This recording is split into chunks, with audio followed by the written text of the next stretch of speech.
හිතා ගන්න බෑ මේ කුඩේ වලක් ඉන්න බෑ ඒ තරම් කුලකත්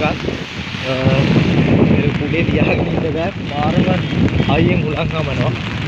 කොහොමද පේන ඇති කොහොමද මේ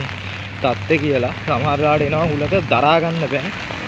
අතන වතුර බෝක්කු යට වෙලා පාරට මේ සමහර දැන් මේ පාරට වතුර දාලා ඒ හරිය පාරට වතුර දාලා පාරේ දැක්කම වගේ පාරේ අඩ වෙනවා පාරේ ඒ යන විදියට ගියොත්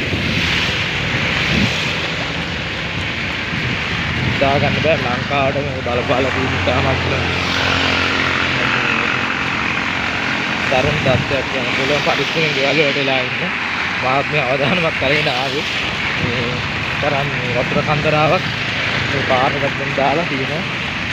ආයේ ඒකට වැන්නොත් හරි මොනවා හරි දෙස් කරවත් ගියොත් එහෙම ගියාම තමයි මේ තරම් වතුර ප්‍රමාණයක් මේ කුඹුරු ටික යට වෙලා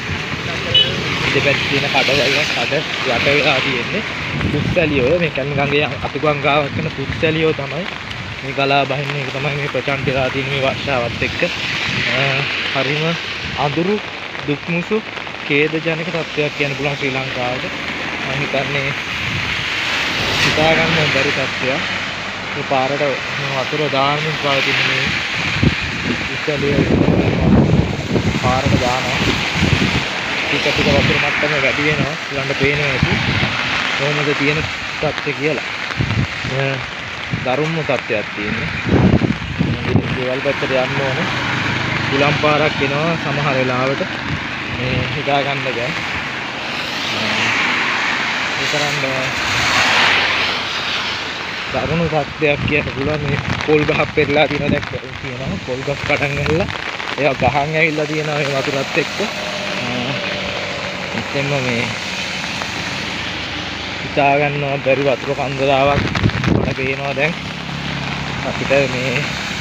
අදහැරෙන වර්ෂාවත් එක්ක තියෙනවා මේ වෙන්නේ පොල් ගහක් පටන් ගහලා තියෙනවා මේ වැස්ස එක දිගට මේ දවස් දෙකක් තිස්සේ මේ විදිහම මේ වැස්ස අර ඒ තියෙන ලින් ටික ඔක්කොම යට වෙලා පන්සල පේනවා මේ පැත්තේ කුස්කලිය දුකලා පිටාර ගලනවා ඉතින් පරිස්සමෙන් ඉන්න කියලා කියනවා ඕගොල්ලන්ට ගෙදරට වෙලා පරිස්සමෙන් අවධානයෙන් ඉන්න මතුවෙන තත්ත්වයන් ගෙවට කඳු එහෙම තියෙනවා නම් පොඩ්ඩක් සැලකිලිමත් වෙන්න දියපාරවල් එහෙම තියෙනවා නම් සැලකිලිමත් වෙන්න පරිස්සමට ඉන්න මේ එළියට බහින්න නැතුව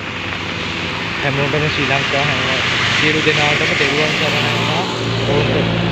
කිසිදු ආපදාවක් කලකිරෙන්න එපා කියලා ප්‍රාර්ථනා කරනවා මෙන්න මේ වැස්ස පුරන්නලා යලි යථා තත්ත්වයටපත් වෙන්න කියලා ප්‍රාර්ථනා කරනවා